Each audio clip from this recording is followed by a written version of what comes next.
bus drivers by exchanging their first few students from France over the United States and the United States over.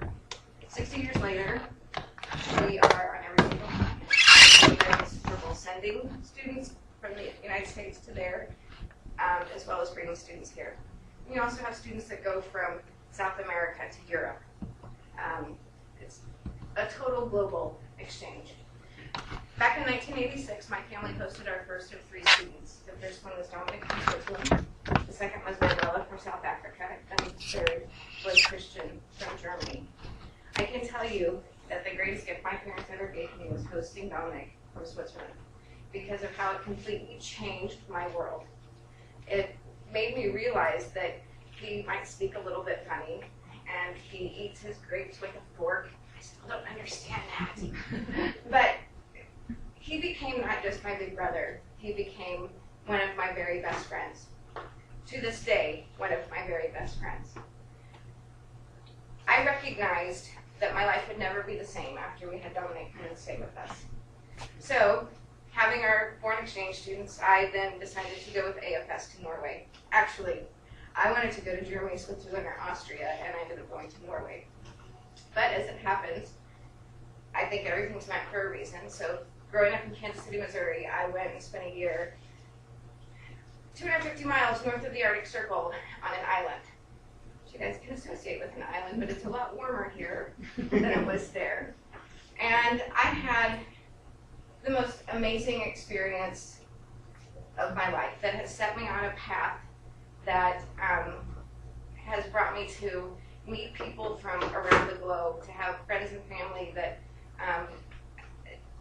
have changed and made me more aware of every single thing that I do and how it affects somebody else.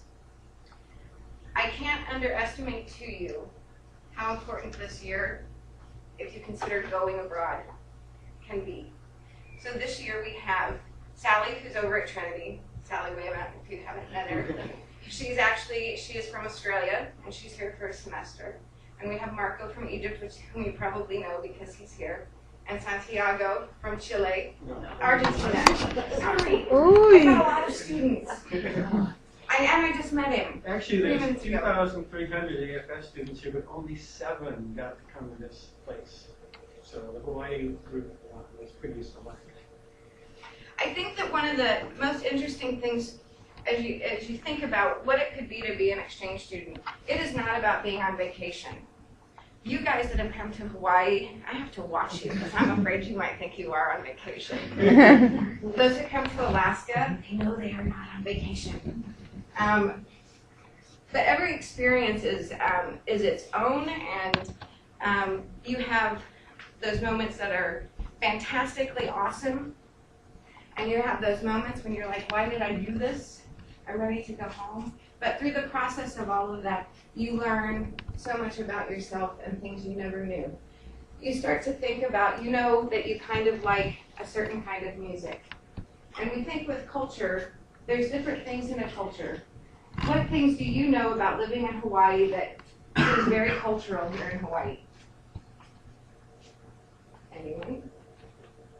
What kind of food do you guys eat? What's that? White rice. White rice, okay. Okay, you're from Massachusetts, here we go.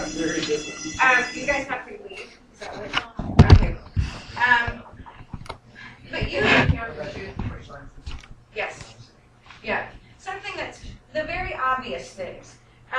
You know, be it saying aloha or how you say thank you to somebody, the food that you eat, what people wear. Those are all cultural things that if we see it automatically, and somebody's just, if I were to walk in a parka from Alaska, you would really wonder about my sanity, right? Mm-hmm. So that's a very cultural thing and a necessity thing.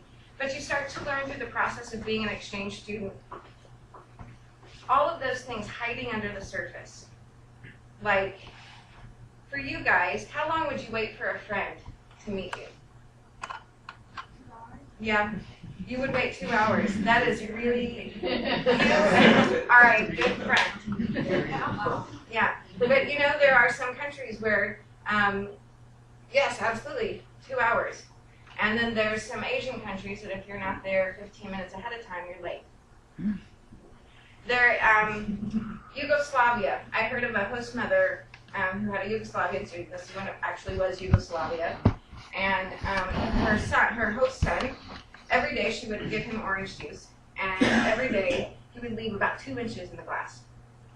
Every day. And it started to just make her absolutely crazy of why would he do that? Anybody have an idea of why? Okay, she finally asked him, and he said in his culture, to finish it means he's not satisfied. So he needs more, right? So if you leave it there, you say you've had enough. It's all of these really interesting things that you'll learn. One of the things that I learned in Norway, they do this really fantastic, weird thing that they say, no. It's so true. When I first started hearing this, every time I would hear it, my heart would jump, and I would be, "What's happened? Who's hurt? What can I do?" But then everything, because I wasn't really understanding everything, I would just hear the, and then everyone's just moving about, just ordinary, and I'm like, so finally I realized that they were saying yes. And what really is funny about that is that I was there with an exchange student from Colorado, and her and I decided we were just going to start doing it to make fun of the Norwegians. And 20 years later, I still do it. Which it's so funny when I do it and I see somebody's heart. I see them go, "What?" And I'm like, "No, it's Norwegian." The things that I still do from being in Norway 20 years later is funny and amazing to me. I snakker norsk, og det ikke så mange folk som snakker norsk. That's a useful language nowhere, not hardly even in Norway. But you know how exciting it is that I can tell people I speak Norwegian? And I've actually relied on my Norwegian several times as I've traveled around the globe, and I've found myself in situations that didn't feel comfortable, and so I decided I was going to play Norwegian instead of American. I think it's a pretty good talent that I can do. And I can tell you that whenever I run into a Norwegian, they are just shocked that I can speak Norwegian with them. In any case, have any of you, you're obviously here because you're interested, thinking about maybe going abroad. How many of you think you would be interested in doing some type of a summer program? Yep, be summer, or maybe a semester. Yeah? How about the whole shebang, going for the full year? Awesome. I'm going to say this. If I could encourage, welcome, say something in a foreign language. They are foreigners. Perfect.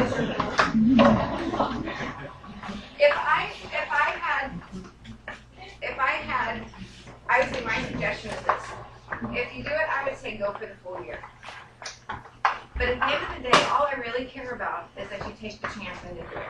For whatever fits into your school schedule, into your life, and into your family's budget. Because you will never have a year like an AFS year.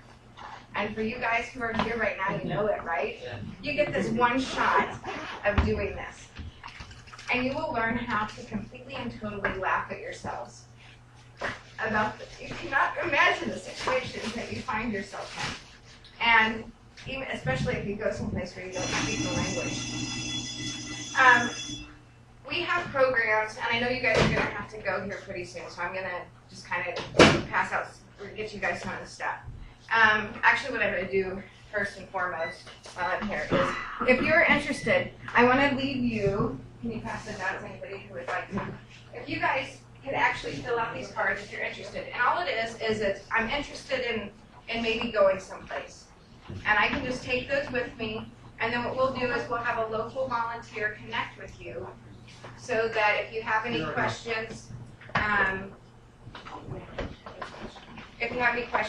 you know that we've got AFS volunteers here. You know you've got AFS students here at your school who can help. We have summer programs where you end up staying with the family, just like you would for a semester or full year program. We have community service programs. So maybe you want to go help in an orphanage or help build something. You can't commit to a full year. Those are also out there. And then of course we have the full, which are basically about 10 to 11 month programs like I did when I went to Norway. By the way, this is for us, and maybe you can hand it to your teacher or Sabi or Marco. But you can go online to afsusa.org and do your everything and get all the information as well.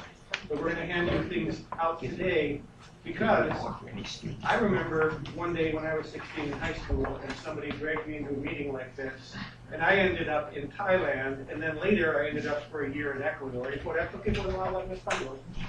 Si me entienden, levanta su mano, por favor. Qué bueno. Okay. So, I mean, besides... See, that's not fair, because no one speaks Norwegian. And later, I went to Brazil. Posso me entender se fala português? Ah, é ser chique, porque pela cara que parece que é brasileiro. Okay. Oh, tem dois? Eu sou brasileiro. De que estado? São Paulo. Morei em Panamá. I think you guys cheated. So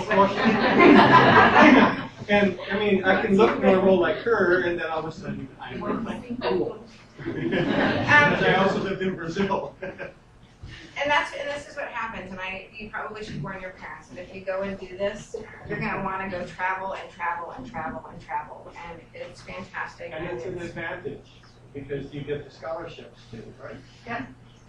Yes, through college, it will help you with your college application because they're always looking for things interesting that students have done. We do have some scholarship programs that typically are geared towards sending students to specific countries where we're really trying to work on international relations between former Soviet bloc countries. Do you guys know, is that word still used around school, Soviet bloc?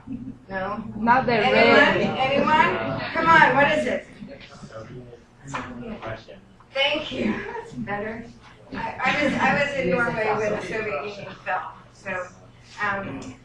So there's also some programs that work on exchanging students going into Muslim countries because obviously we've got a lot of work with the United States and Muslim countries to do to bring safety and peace to our world.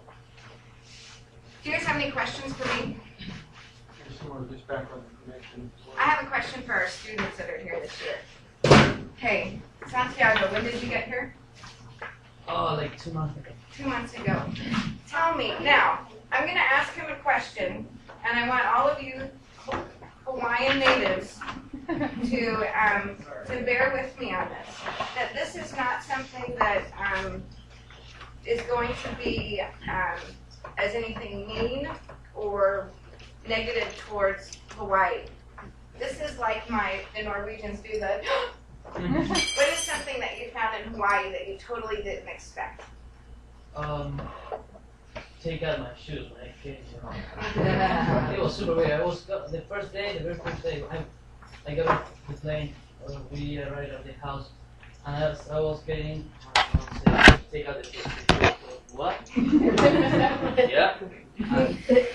We do that in Alaska too, but it's so we don't take snow into the house. I'm really not kidding with that. Marco. Yeah, it's just the same. When I went for my first time at home, and I go with my shoes on the floor.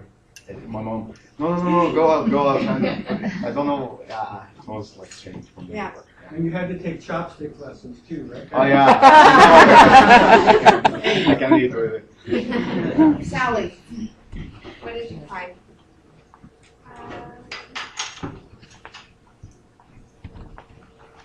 I think it's really weird how on escalators you stop and you don't keep walking. In Australia, we keep walking down. When I was in Norway, I had this nightmare one night, and this was like, it's like in January. I haven't seen the sun since October. You guys can feel for me on that, right? I mean, literally have not seen the sun since October. And that was going through one of those points of, why did I do this? And I have this nightmare one night that I'm going to be an exchange student again. I'm like, I remember waking up from it, and I'm going to be an exchange student to Russia in my dream. Well, wouldn't you know? About 5 years later, I'm an exchange student to Russia. And I was in Siberia, of all places. Wow. And yes, that's exactly the correct response. And one of the things that I thought was so odd that they did was, you could walk up to a building that might have 15 doors out in front, and only one would be unlocked. And so you would have all of these people going in and out. And I'm like, I guess you guys really like lines, because that's what it takes, is this line of people on both sides. But it just becomes normal. And it's one of, like I said, it's fantastic, the things that you learn how to laugh at yourself about. I have to tell two from Brazil. The Brazilians, you stand outside and you go like this. Yeah. And that means, I want to come in. Okay? And then all Brazilians do their own underwear and hang it in their bathroom. At least my family, and they're on their shower. No. But Yes. am I right? Yes, because I live in São Paulo and Minas Gerais, and actually I learned that there. So you have to. So- No, I mean, I don't. Yeah. You know, I had to learn to wash my own underwear and Uh-huh. hang it in the Hang shower. it in there, So I mean, just strange little secret things that you don't know about. And puxar, like push, means pull. Oh my God! How many times you walk in the door? Yeah, that one you know. It was so busy when I came here. Yeah. What can I tell you? Do you guys have any questions? Do you guys have any questions? Yes, here's ready. Well, what is kind of the process like for choosing a country that you want to go to and then like being accepted? Right. So here's what I can tell you. If you have a specific country that you want to go to, you want to start your application process early, especially if it's one of these countries: France, Italy, Spain, Germany, or Japan. Because there are people, there are students from all across the world that also want to go to those countries. So the sooner you start your application process and get your name in there, the sooner it starts going through our whole system and we can lock it in. So you're at a time right now, if you're looking at maybe going next year, I would start working on an application as soon as possible. Be that for a summer program, and typically it's the year program for those 5 countries that fill up fastest, but then it's also any type of summer programs. So once you do that, you can go online and start your application process. You'll actually be contacted by an AFS volunteer to see if you need any help with it. Most likely by him. Paul. By Paul. We haven't introduced him yet. Yeah. Because he's been actually the guy who's been interviewing people, especially Yeah. for the NSLI and other scholarships. I'll interview you whenever you go on. Yeah. So once you decide that you're going to go, they'll say it's time for an interview. You would meet Paul, who actually worked for AFS in New York a while back. So, but he'll do the interview. Your interview and all your paperwork goes in with that. Requirements: a 2.8 GPA. You have to go through a health check and whatnot just to make sure that you're physically and mentally ready and prepared to do this program, because it is not a vacation. It is a lot of work and it's challenging. So we make sure that you're ready to do that. Though, let me also add that we do have students who have different types of allergies or diabetes or different handicaps that are more than welcome to go, and we will work every bit as hard to find the families. Your application goes in, you've been interviewed, you've been accepted, you'll find out which country you're going to. So you get 3 countries that you get to pick as your top 3. If you at all think about doing someplace different, like, Slovakia, and you put that on, I can nearly guarantee you that is where you will go. And you know what? Be courageous as you think about someplace that you want to go, because it's not going to be, you're not going to really have the same type of chance again, and you will be with a host family. You get sidetracked. Applications in, you've picked your countries, finally the country picks you.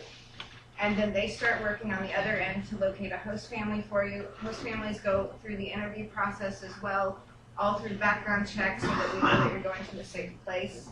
Then we connect you with the host family, and several months after, you're on your way. Okay, and then let me just add, just really quick, that once you get to the country you're going to be staying in, AFS doesn't drop you. We're not done with you. That you're going to have a support system there, so that you know that you've got somebody outside of your family to talk to through the good times, through the bad times. If there are problems, that if you need to move families, because it happens, it's just a reality, that they'll work with getting you moved and whatnot, and just being there with you through the whole process of what it means to be an exchange student. So, yes. Actually, the woman there, Donna, who is from Kailua, she is what's called the liaison, and she's relating to, anything that might happen here at Les Jardins. She's a point person, so she's trying to coordinate not with the boys, but also we value the school. I don't know if you realize it, but Les Jardins is one of only 2 private schools that offer scholarships to the students. And it's because of their belief and commitment to international understanding. And this is what exchange students are about. You're not a foreign student, just, any foreign student who comes here, of course, is very interested. But our program brings them with, putting them on the spot and making them do things. And, Marco is one day probably going to have to play violin for the governor, but he doesn't know it yet. Different things like that. And Donna, of course, is helping them. And if there's any questions, they can come together. And it's equivalent overseas. The scholarship program Wait, that the we got government a offers. question over here. Okay. Do you get to learn anything about your host family before you go? Absolutely. And you will get their information, as soon as they've gone through the whole process. So you'll get to see what their application looks like. You'll find out who's in the family. You'll see pictures of inside and outside of their house, probably pictures of their community. I can tell you when I got my host family's application, I studied it every single bit for the months before I went, so that you would kind of try and know them as best as you could. You'll I find got out. my host family 4 days before I got on the airplane, so I didn't quite have the same background time to study it, but I did get information. But you can email them, right? Yeah. Oh, yeah. And it's different now because when I went, it was all still done on paper. It wasn't done online, so you can get it a lot faster. And let me also just tell you this.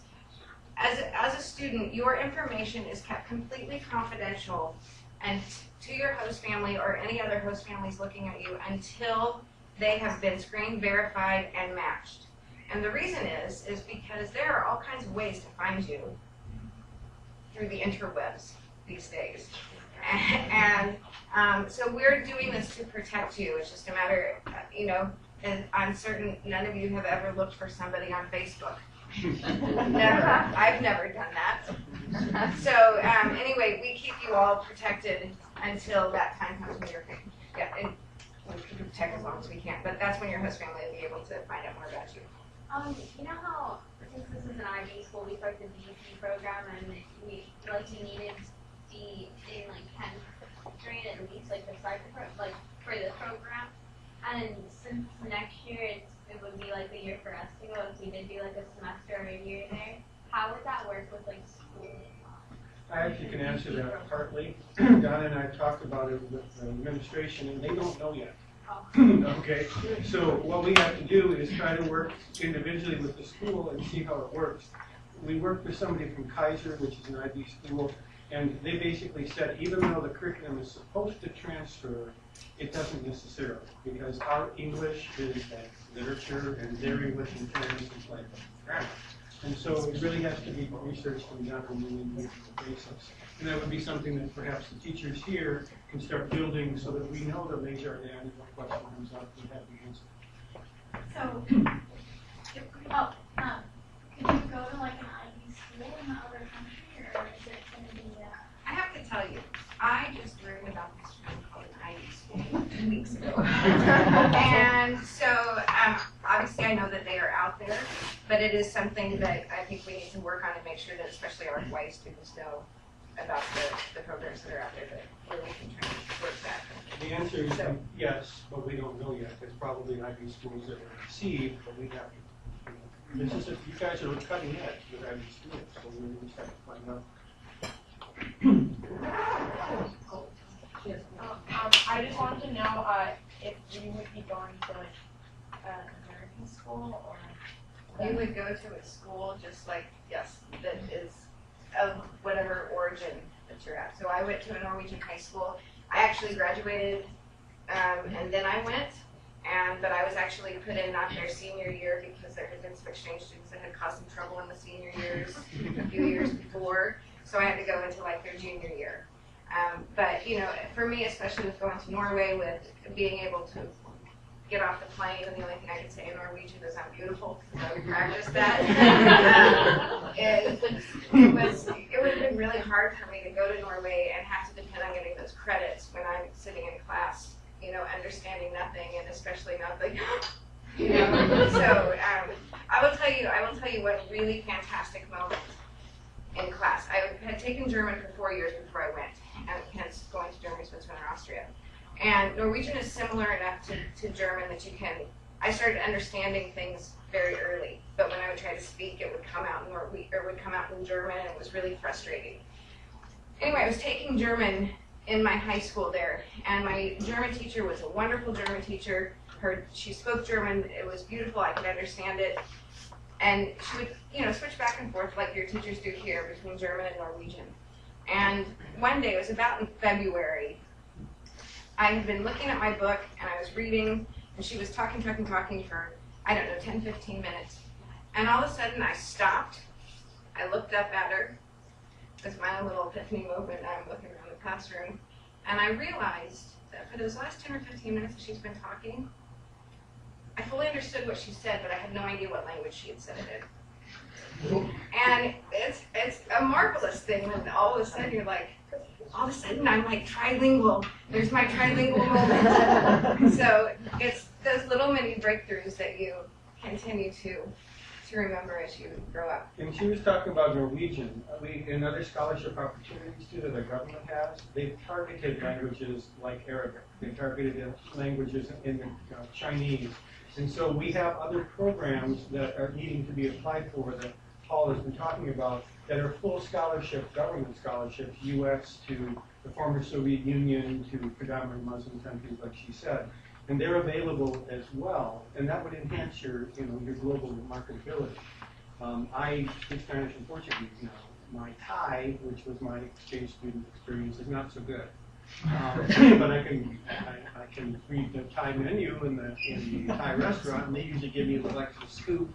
So I mean, it comes in handy sometimes. But the issue that she's bringing up about applying things, just make sure that you follow through on these opportunities because they'll change your life.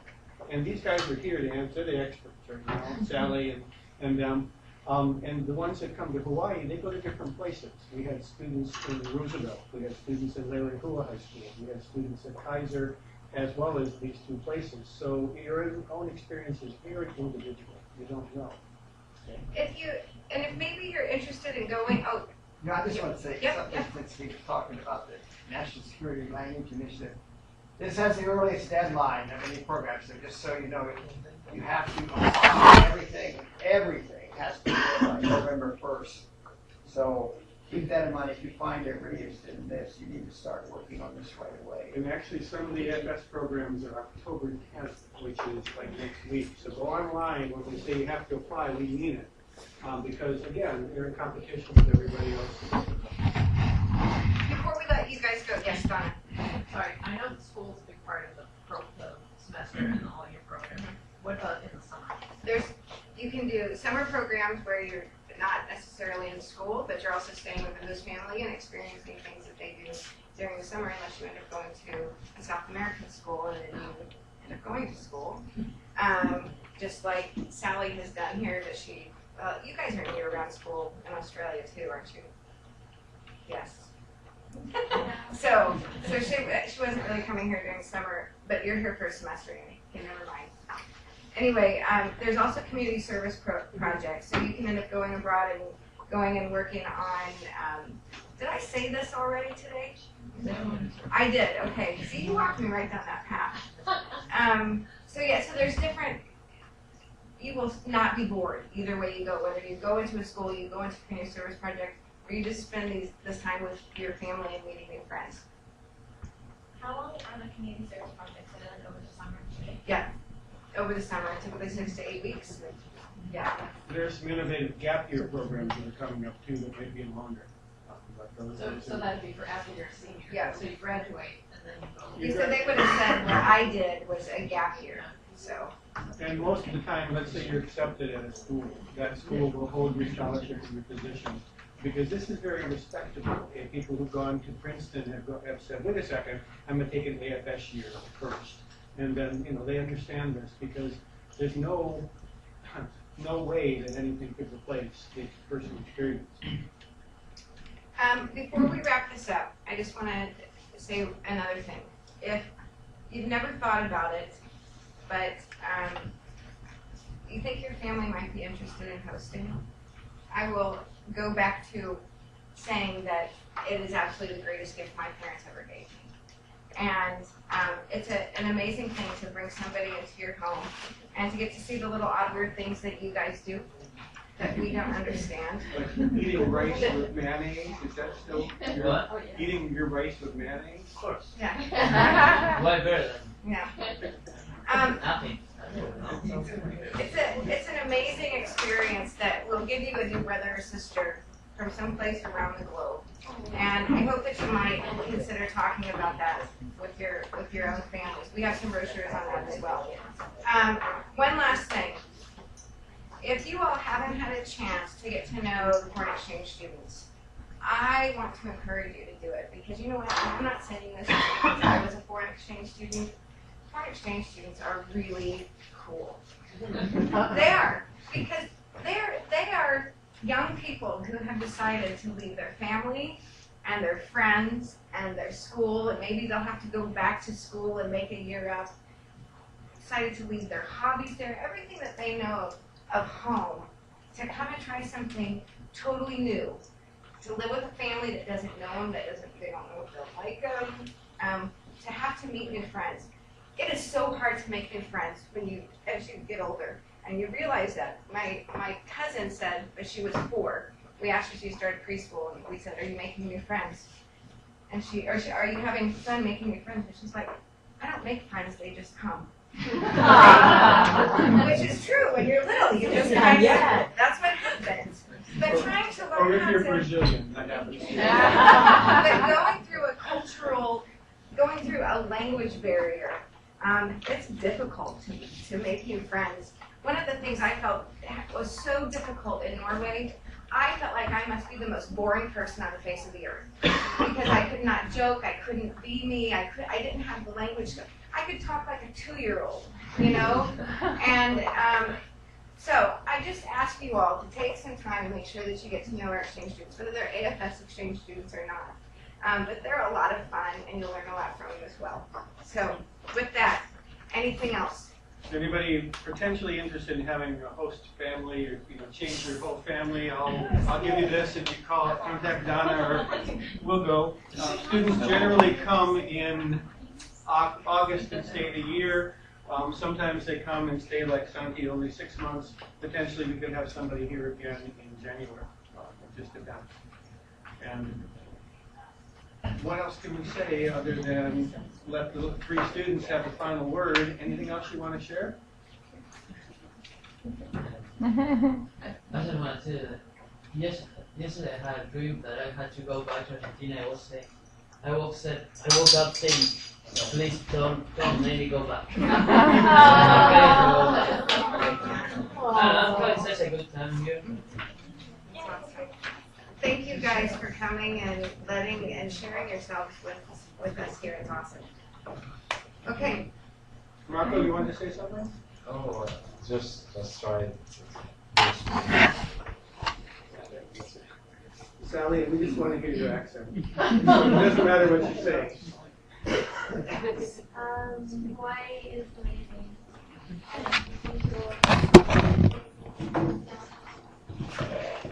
I think I would like to be an exchange student from Alaska to Hawaii, please. At least until about March. Thank you guys. I leave tonight. I would like to go swim on the beach right now. By the time I've done it. So thank you. If you have any questions, you can ask us on the way out. We're not sure of your time.